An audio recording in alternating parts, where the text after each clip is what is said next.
بسم اللہ الرحمن الرحیم۔ ویب سائٹ کریئر کاروان کے سیگمنٹ سکسیس سٹوری میں آج ہمارے ساتھ مہمان شخصیت ہیں جناب قاسم علی شاہ صاحب، جو خود سکسیسفل ہونے اور زندگی میں اپنی خواہشوں کی تکمیل کے لیے لوگوں کی رہنمائی کرتے ہیں۔ لیکن آج ہم اس انٹرویو میں ان کی کامیابیوں کا راز ان سے پوچھیں گے۔ جناب قاسم علی شاہ صاحب، بہت شکریہ، آپ نے ہمیں وقت دیا۔ بہت شکریہ سر۔ سر، میرا آپ سے پہلا سوال یہ ہوگا کہ 23 سال کی عمر میں آپ کی اکیڈمی جو تھی وہ کامیاب ہو گئی اور معقول انکم آنا شروع ہو گئی۔ اس عمر میں جب لوگوں کے پاس وسائل آ جاتے ہیں تو ان کے بگڑنے کے بڑے چانسز ہوتے ہیں۔ اس کے باوجود آپ نے انجینئرنگ کی تعلیم مکمل کی اور CSS کا امتحان بھی پاس کیا۔ خود پہ کنٹرول کیسے؟ اچھا دیکھیں صوفی صاحب، ایسا ہے کہ 23 سال کی عمر میں ادارے کا چلنا، اس سے پہلے بھی ایک کہانی ہے۔ ہم کیونکہ سارے ہمبل بیک گراؤنڈ سے اسٹوڈنٹ سے کچھ دوست تھے، اور ہم سب کا ہمبل بیک گراؤنڈ کی وجہ سے ہمارا سب سے بڑا چیلنج جون سا تھا وہ روٹی تھی، معاش تھی۔ ہم لوگ FSC تک فیس ہمیں گھر سے مل گئی، اس کے بعد فیس پوری کرنے کے لیے ہمیں ٹیوشن پڑھانی پڑتی تھی، اور اس ٹیوشن پڑھانے کی وجہ سے جو کہہ لیجئے کہ آپ کے ساتھ شاگرد جڑنے لگ پڑے۔ مزاج لکیلی ان دنوں میں رغبت جون سی تھی وہ واصف علی واصف صاحب کے کلام اور ان کی نشستیں اور ان کے جو سارے فیض و برکات سے ان سے تھی، اور چاہتے نہ چاہتے ایک چھوٹا سا استاد اور استاد والا مزاج تب سے پکنا شروع ہو گیا۔ اگر وہ کہہ لیجئے اس زمانے میں شامیں راتیں کہیں واصف صاحب کے سرکل میں نہ ہوتی تو شاید ڈی ٹریک ہو جاتے ہیں۔ ہم اکثر خود بیٹھ کے سوچا کرتے تھے 14 اگست کی رات کو، جب پورا لاہور کا ینگسٹرز ایک ٹائر پہ موٹر سائیکل چلا رہا ہوتا تھا، یا بسنت کی رات کو، اس زمانے میں بسنت ہوتی تھی اور لوگ چھتوں پہ چڑھ کے جون سا وہ ہلڑ بازی کر رہے ہوتے تھے، ہم سوچتے تھے کہ یار ہم سب ینگسٹرز جو ایک سرکل میں بیٹھے ہوئے ہیں، یہ وہ لوگ ہیں جو آج پورا شہر سڑک پہ ہے، لیکن ہم کہیں بیٹھ کے کسی فکری محفل کو اٹینڈ کر رہے ہیں، کہیں سوال پوچھ رہے ہیں اور جواب دے رہے ہیں۔ اچھا، یہ فرمائیے کہ 23 سال کی عمر میں آپ نے کہا کہ پیچھے بھی ایک کہانی ہے، آپ کامیاب ہو گئے تھے، آپ کی اکیڈمی بھی اچھی چل رہی تھی، انکم بھی اچھی تھی، اس کی بنیاد کیا تھی؟ اچھا دیکھیں سر، جو ہوتا ہے نا لیڈرشپ لے کر چلنا، یہ ہر بندے میں یہ صلاحیت نہیں ہوتی۔ بعض لوگ ٹیچر اچھے ہوتے ہیں، وہ پڑھا اچھا سکتے ہیں، ادارہ نہیں بنا سکتے۔ ادارہ بنانا آپ کو ٹیم چاہیے، آپ کو لوگ جوڑنے ہیں، ایک نظریہ دینا، ایک ویژن دینا ہے، اور اس نظریے اور ویژن کے بعد پھر اس پہ پورا اترنا ہے۔ اچھا، اللہ تعالیٰ نے یہ ایک صلاحیت اچھی دی شروع میں، کیونکہ تعداد جب بڑھنا شروع ہوئی، ادارہ جب ہم نے شروع کیا تو ادارے کی تعداد بڑھتے بڑھتے وہ تعداد اتنی زیادہ بڑھ گئی کہ میں اکیلا مینیج نہیں کر سکتا تھا، مجھے ٹیم کی ضرورت تھی۔ پھر لکیلی جو شروع کے میرے شاگرد تھے، جو میرے سے پڑھ کے گئے تھے، وہ ساتھ انہوں نے جوائن کرنا شروع کر دیا۔ وہ خود یونیورسٹیوں میں پڑھ رہے تھے، اور ان بچوں کو میں نے موقع دیا کہ آپ آئیے اور میرے ہی ادارے میں پڑھانا شروع کیجئے، آپ کی بھی ایک پاکٹ منی جو ان سے وہ شروع ہو جائے گی۔ تو کہہ لیجئے کہ اس زمانے میں اس لیڈرشپ کی صلاحیت نے دوسرا رول پلے کیا کہ میرے لیے بڑا آسان ہو گیا ٹیم بنا کے ٹیم کو لے کے چلنا، اور ریزلٹس تھے۔ لیڈرشپ سے آپ کی مراد کیا ہے؟ ذرا اس کو سادہ الفاظ میں اچھا دیکھیں سر، ہمارے ہاں لیڈرشپ کے ورڈ کو سیاست سے جوڑ دیا گیا ہے۔ دنیا میں لیڈرشپ کے اوپر جو لکھی جانے والی کتابیں وہ 18,000 سے زیادہ ہیں۔ لیڈرشپ میں دنیا میں سب سے زیادہ کام جان سی میکسویل نے کیا ہے، اس کی 54 بکس جون سی لیڈرشپ پہ ہیں۔ لیڈرشپ کا مطلب یہ ہے کہ آپ کسی بھی ادارے، کسی بھی جگہ پہ، کسی بھی سوسائٹی، کہیں پر بھی، خاندان کی حیثیت سے بھی، ایک فرد واحد اپنے فالوور کیسے بناتا ہے۔ وہ ہانکتا ہے، وہ ڈنڈے کے زور پہ، وہ پیسے کی طاقت سے، یا اپنے رویے کردار کی بنیاد پہ لوگوں کو ساتھ ملا لیتا ہے۔ جو ریئل لیڈر ہے، جس کو انسپریشن لیڈر کہا جاتا ہے، انسپریشن لیڈرشپ جون سی ہے وہ ہوتی ہی زبان، اخلاق اور کردار سے۔ اگر آپ کے پاس اچھا اخلاق، زبان اور کردار ہوتا ہے تو ٹیم بن جاتی ہے آپ کی، اور یہ ٹیم بلڈنگ کا نام جون سا ہے لیڈرشپ ہے۔ بلڈنگ کا نام۔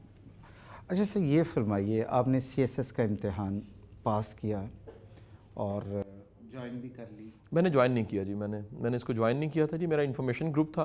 میں نے CSS، ہم گاؤں سے سارے رہنے والے لوگ تھے، دوست تھے سب ہم، اور ایک خیال یہ تھا کہ اگر آپ مقابلے کا امتحان پاس کریں تو آپ DMG یا PSP چلے جاتے ہیں، یقیناً ایک اتھارٹی سے۔ میرا گروپ جون سا تھا انفارمیشن تھا، تو میں نے اس کو جوائن نہیں کیا تھا جی۔ اچھا، آپ نے جوائن کیوں نہیں کیا؟ 2 وجوہات تھیں جی۔ ایک وجہ یہ تھی کہ جو انفارمیشن میں پہلے سے لوگ موجود تھے، یہ بات ہے 2002-3-4 والی، اس زمانے میں نیا نیا میڈیا جو سا وہ اپنے پر نکال رہا تھا، اور انفارمیشن کو اتنا کوئی طاقتور گروپ تب بھی نہیں مانا جاتا تھا، اب تو پھر کچھ بہتر ہو گیا۔ دوسرا یہ تھا کہ میرے پہ رسپانسبلٹیز بڑی تھی۔ میرے سب چھوٹے بہن بھائی جو سے تھے وہ یونیورسٹی کالجز میں پڑھ رہے تھے، والد صاحب کی اتنی تنخواہ نہیں تھی، اور وہ سب کی سب ذمہ داریاں کسی نہ کسی شکل میں مجھ پہ ضرور پڑتی تھی، یعنی میری کامیابی ان کی ناکامی بن سکتی تھی۔ میں نے پریفر کیا کہ DMG والا گروپ ملا نہیں، PSP والا نہیں ملا, تو اگر اس طرف میں جاتا ہوں تو میری بظاہر کوئی کامیابی چھوٹی سی بن جائے گی, لیکن یہ بڑا سفر کریں گے, تو میں نے سیکریفائز کر دیا. اکیڈمی سفر کرنے کا, اکیڈمی بھی سفر کرے گی اور بالخصوص فیملی بڑا سفر کرے گی. فیملی سفر کر رہے کہ آپ کا ان کے ساتھ موجود گھر میں رہنا زیادہ ضروری تھا, بالخصوص معاشی لحاظ سے موجود ہونا جو ان سا بڑا ضروری تھا. جی اچھا ٹھیک ہے.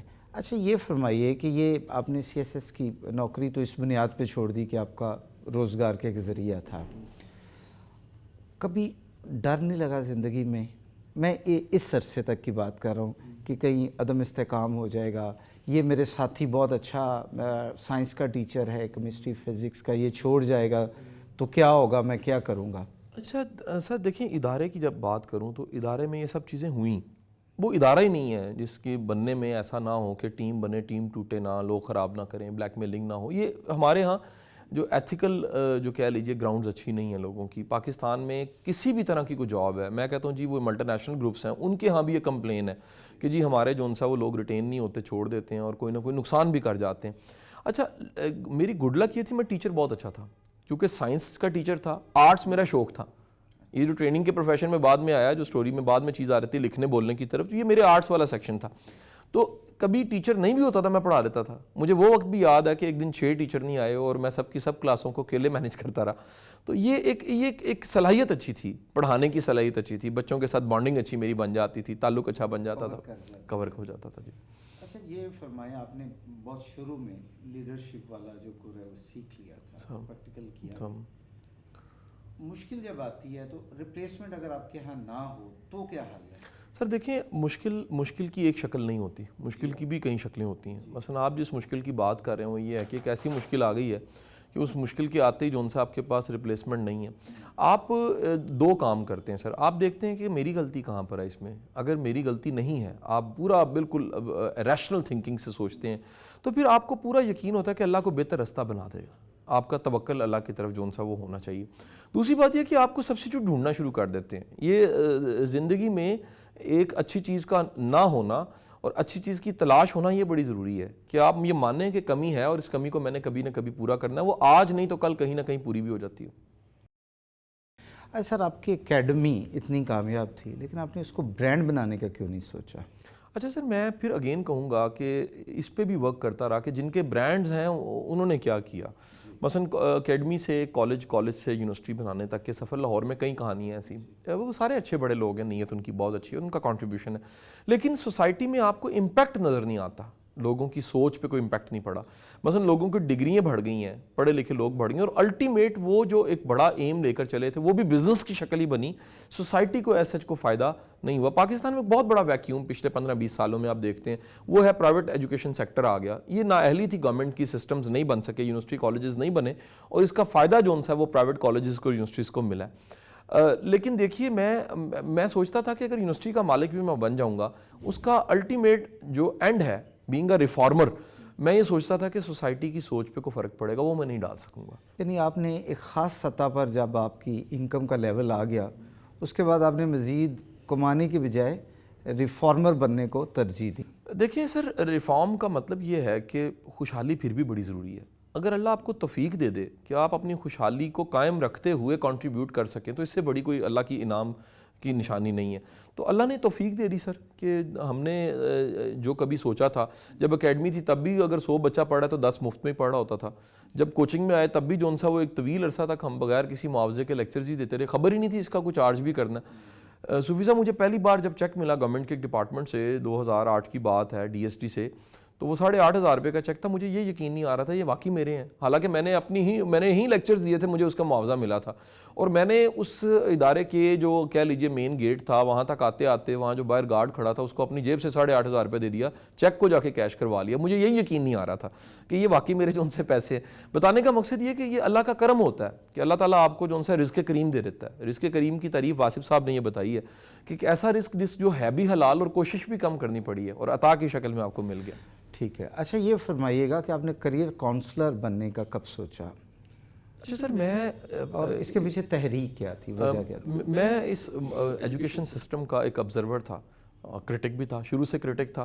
مثلا رٹے پہ چلنے والا سسٹم جو ان سا ہے وہ انٹری ٹیسٹ ایک ریس ہمیں ملی ہوئی ہے, ڈاکٹر انجینئر بننے کی ریس ملی ہوئی ہے, اس سسٹم میں جی پی اے ہے لیکن اس کے باوجود بندوں میں سکلز پیدا نہیں ہوتی یا گائیڈنس کوئی نہیں ہے. میں نے دیکھا میرے اپنے تھرو آؤٹ کیریئر میں دیکھتا ہوں یونیورسٹی کالج تک مجھے کوئی اچھا ٹیچر نہیں ملا, اگر ملا تو سبجیکٹ کی حد تک ملا, لیکن گائیڈ کرنے کی بات اگر کروں بتانے والے مینٹور نہیں ملا سر. وہ بعد میں سارے لوگ ملے ہیں سر, یا ایسے لوگ ملے ہیں جو موجود نہیں تھے, انتقال فرما چکے تھے, ان کی کتابیں میں نے پڑھی سر. تو پتہ لگا کہ سر اس سوسائٹی میں ایک بہت بڑا ویکیوم ہے سر, اور وہ ویکیوم جون سا ہے وہ گائیڈنس کا ہے سر. پاکستان کے پاس گائیڈڈ مزائل ہیں, گائیڈڈ یوتھ ہے ہی نہیں سر ہمارے پاس سر, گائیڈنس ہے ہی نہیں یوتھ کے لیے سر. یونیورسٹیوں کی بھری پڑی ہیں 188 یونیورسٹیاں پاکستان کے پاس, لیکن آپ ان 188 یونیورسٹیوں میں ایسے پروفیسرز ڈھونڈیے جو واقعی گائیڈنس دے رہے ہیں, بالکل نہیں ہے سر, نہ ہونے کے برابر لوگ موجود ہیں. تو میں نے پھر اس ایریا پہ کام کرنا شروع کیا جس میں اللہ تعالیٰ نے بڑی کامیابیاں دی. اچھا, کریئر کاؤنسلر جب آپ بن گئے اور بطور پیشہ آپ نے کہا کہ اس کو اختیار کرنا, خود ٹریننگ لی کسی سے آپ نے؟ اچھا سر, میرے ایک اللہ نے بڑا احسان کیا سر, میرے لانچ ہونے سے پہلے اس پروفیشن میں جس طرح آپ دیکھ رہے ہیں سر سوشل میڈیا اور ساری. شاہ صاحب, میرا سوال آپ سے یہ ہے کہ جب آپ نے کریئر کاؤنسلر بننے کا ارادہ کیا تو خود ٹریننگز لیں, مشق کی, اور کیا کچھ کرتے رہے؟ اچھا سر, دیکھیں ہمارے ملک میں مطلب جو میں نے ٹائم دیکھا اس ٹائم میں تو لکیلی ہمیں ایک بڑی آسانی ملی کہ بے شمار ٹریننگ کورسز مل گئے. مطلب میں اگر یہ کہوں انہیں کیلکولیٹ کروں کہ مطلب میں نے کتنا انویسٹ کیا تو شاید 12-13 لاکھ روپے کے تو میں نے کورسز ہی اٹینڈ کیے ہوں گے. اس میں بے شمار لوگ ہیں, اس میں مائنڈ سائنسز کے لوگ ہیں, اس میں سائیکالوجی کے لوگ ہیں, اس میں سیلز اینڈ مارکیٹنگ کے لوگ ہیں, اس میں لیڈرشپ کے لوگ ہیں. تو جتنے لوکل اویلیبل ٹرینرز تھے جو ہم سے سینئر تھے تو ان کی ٹریننگز میں نے اٹینڈ کرنی شروع کر دی. مطلب میرے پاس ایک پورا تھدا پڑا ہوا ہے ان سرٹیفکیٹس کا جو یعنی ٹریننگ کے طور پہ میں نے اٹینڈ کیا. پہلے اٹینڈ کر کے دیکھا یہ ہے کیا کیا. اچھا, پھر یہ بھی ایک میرے لیے بڑا ایک مشاہدہ تھا اس پہ میرا کہ میں نے دیکھا یہ غلطی کیا کر رہے ہیں, یہ ہمارے ہیں تو مینٹورز لیکن کہیں نہ کہیں یہ مسٹیک کر رہے ہیں. مثلا سب کے سب جو ان سے وہ کاپی رائٹ اور میرا ہے اور ریکارڈنگ نہیں کرنی اور اس کے خلاف تھے, جبکہ میرا خیال یہ تھا کہ اگر یہ چیزیں عوامی کر دی جائیں, ٹریننگ کو عوامی بنا دیا جائے اور عوام تک یہ چیز جانے لگ پڑے تو پھر اس کو کوئی روک نہیں سکے گا. اچھا, تو آپ نے فرمایا کہ 12-1 لاکھ تو آپ کو اسٹوڈنٹ لائف میں زمانے طالب علمی سے آگے چلتے